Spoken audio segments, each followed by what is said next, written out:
من و آریا بعد از اینکه زندگی مشترکمون رو شروع کردیم یه روزی خیلی اتفاقی داشتیم از آرزوامون صحبت میکردیم. بعد دیدیم که چه جالب هر دومون یه آرزوی مشترک داریم، اونم این که یه ماشین داشته باشیم که مثل خونه باشه و هر جا دوست داریم بتونیم باش بریم و در کل زندگیمون تقریبا توی همین آرزو خلاصه بشه. کار کردیم زیاد و آرزومون الان تبدیل شد به این ماشین.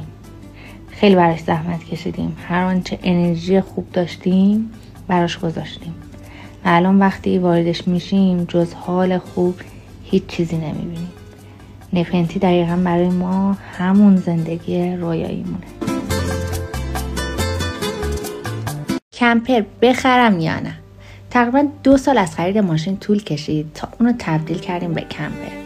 روزای اول میترسیدم حالا که اینقدر زمان و هزینه کردیم نکنه سفر رفتن باش سخت باشه و نتونیم.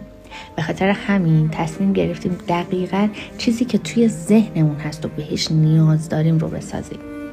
از نظر من کمپر مثل یه بچه است. درسته که قشنگ و شیرینه اما ممکنه نسخه هر کسی هم نباشه.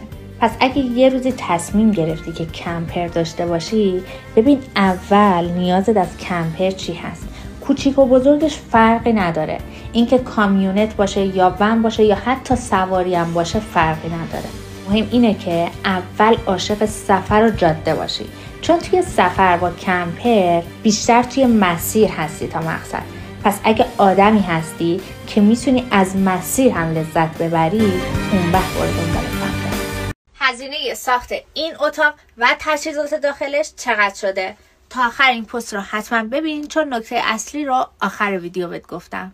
ساخت اتاق 150 تومن، عایق بندی 10 تومن، رنگ اتاق 20 تومن، کفپوش و موکت 5 تومن، کابینت و کمد 25 تومن، مبل باکس داره تخت شد 10 تومن، یخچال، گاز، سینک و شیرالات 25 تومن، کمد و جا کفشی 5 تومن، اسپیلت به همراه موتور برق 40 تومن، بخاری 5 تومن، آب گرم کن 5 تومن، برق کشی و نور پردازی 5 تومن، سلول خورشیدی 60 تومن، مخازن آب و فاضلاب 10 تومن، کابینه سرویس بهداشتی به همراه شیرالات و اتصالات 30 تومن، درب و پنجره 13 تومن، سایبان 15 تومن. یک سری وسایل اولیه مثل پرده ها و وسایل آشپزخونه حدوداً 10 تومن.